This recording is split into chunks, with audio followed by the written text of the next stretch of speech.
आमच्या राज्याचे आदरणीय मुख्यमंत्री देवेंद्र फडणवीस साहेबांच्या नेतृत्वात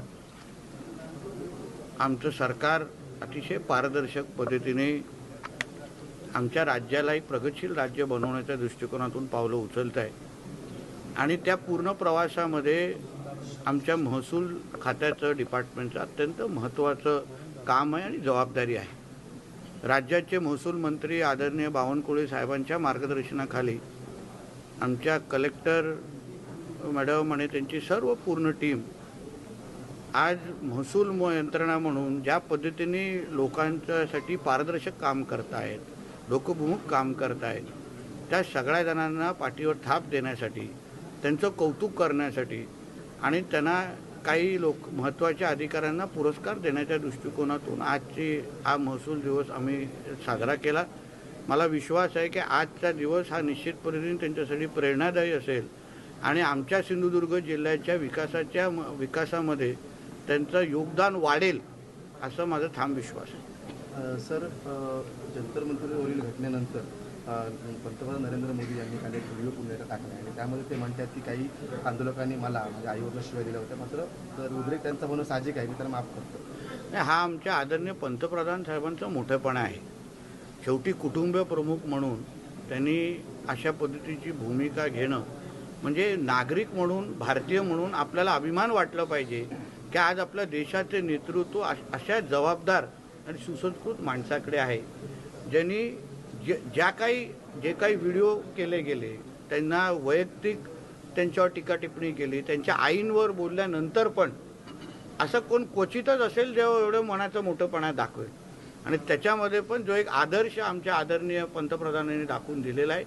मला एक भारतीय म्हणून मला अभिमान वाटतो की माझ्या देशाचे पंतप्रधान हे आदरणीय नरेंद्र मोदी साहेब आहेत, हे मी आवर्जून सांगतो। त्यावरूनच संजय राऊतांनी टीका केली आहे, ते म्हणतात की ही त्यांना अवदसा आठवलेली आहे आणि त्यांनी शरणागती पत्करली। अहो, आमच्या आदरणीय मोदी साहेबांनी एवढी तरी भावना व्यक्त केली आणि सुसंस्कृतपणा काय असतो हे दाखवलं। संजय राजाराम राऊतांचे जेव्हा मालक राज्याचे मुख्यमंत्री होते तेव्हा त्यांच्या मुख्यमंत्री काळामध्ये ज्या लोकांच्या करोनाच्या निमित्ताने जीव गेला, असंख्य पत्रकार बांधवांना खोटे केसेस टाकले गेले, समाजामध्ये तेढ निर्माण करण्याचा जो प्रयत्न केला त्याबद्दल त्यांच्या मालकाने कधीच जनतेची माफी मागितली नाही। जनतेसमोर खरं म्हणलं तर नाक रगडायला पाहिजे होतं आणि माफी मागायला पाहिजे होती, पण ते काय उद्धव ठाकरेसारख्या व्यक्तींकडून आम्हाला अपेक्षा पण नाही। हा संस्काराचा विषय असतो आणि म्हणून संजय राजाराम राऊतनी दुसऱ्या लोकांना सल्ले देण्यापेक्षा मातोश्रीमध्ये जावं आणि थोडं सुसंस्कृत तिसऱ्या माळ्यावर जावं, उद्धवजींकडे जावं, तर थोडे सुसंस्कृतपणाचा संस्काराचे काही सल्ले द्यावे। अमित शहाची टीका करताना संजय राऊतांनी तुम्ही तडीपार गुंड आहात असं देखील त्यांनी म्हणलं। मग हा संजय राजाराम राऊत हा 420 आहे हेच आम्हाला म्हणायला लागेल। 1540च्या केसमध्ये ज्याच्यावर मराठी कुटुंबाचं घरं हडपण्याचा ज्याच्यासाठी तो जेलमध्ये जाऊन आला, तर हा श्री 420च आहे आणि म्हणून अशा पद्धतीच्या 420नी आमच्या देशाच्या गृहमंत्र्यांवर टीका करण्याची त्याची लायकीच नाही आहे। अहो, खिचडीमध्ये पैसे खाणारे, गोरगरिबांसाठी जी खिचडी होती त्याच्यातून पैसे खाणारे ह्याच्यासारखा 420 ह्यांनी आमच्या देशाच्या गृहमंत्र्यावर बोलण्याची हिंमतच करू नये। परीक्षा सुधारणा विधेयकावरती राष्ट्रपती द्रौपदी मुर्मू यांनी स्वाक्षरी केली आपल्या भागात निश्चित पद्धतीने, कारण का जो शब्द आदरणीय पंतप्रधानांनी देशाच्या तरुणांना दिलेला आहे की हा जो नीट संदर्भात घडलेला प्रकार हा परत कधीच आमच्या देशामध्ये होणार नाही, कोण करण्याचा विचार पण करेल तर त्याचे हात कापतील, अशा पद्धतीचा आदर्श बोलण्यापलीकडे कृतीतून दाखवण्याचं काम आमच्या केंद्र सरकारने केलेलं आहे आणि त्याच्यावर आदरणीय राष्ट्रपती मॅडमनी शिक्कामोर्तब केलेलं आहे। त्या रस्त्यावर उतरत कारण का ते रस्त्यावरचेच लोक आहेत ना। देशाच्या गृहमंत्र्यांचं खरं म्हटलं तरी अभिनंदन करण्यासाठी रस्त्यावर उतरायला पाहिजे, कारण का ज्या पद्धतीने आज आदरणीय अमित शाह साहेबांनी देशाला सुरक्षित ठेवलेलं आहे, 370 असो, राम मंदिराचा निर्णय असो, नक्षल मुक्त भारत, ड्रग फ्री मुक्त भारत करण्याचा जो मानस घेऊन जे आदरणीय आज अमित शाह साहेब काम करतायत, आज आपण घरात सुरक्षित का आहोत, कारण का आपल्या देशाचे गृहमंत्री अमित शाह साहेब आहेत।